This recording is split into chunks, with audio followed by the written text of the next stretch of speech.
দুরুদ এটা ব্যক্তিগত আমল, এটা দলবদ্ধভাবে মিছিলের সাথে ইয়া নবী সবাই মিলে সুরে সুর মিলিয়ে তালে তাল মিলিয়ে পড়ার জিনিস। আপনারা নামাজে দুরুদ পড়েন কি পড়েন না? নামাজের মধ্যে দুরুদ পড়েন না? এই দুরুদ কি আপনারা ইমাম সাহেবের সাথে সুরে সুর মিলায়া তালে তাল মিলায়া পড়েন?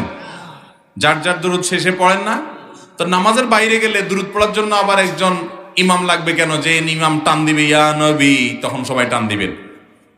নামাজের মধ্যে কি সেটা আছে? তাহলে আপনাকে এটা কে শিখাইলো? দুরুদ এটা পার্সোনাল আমল।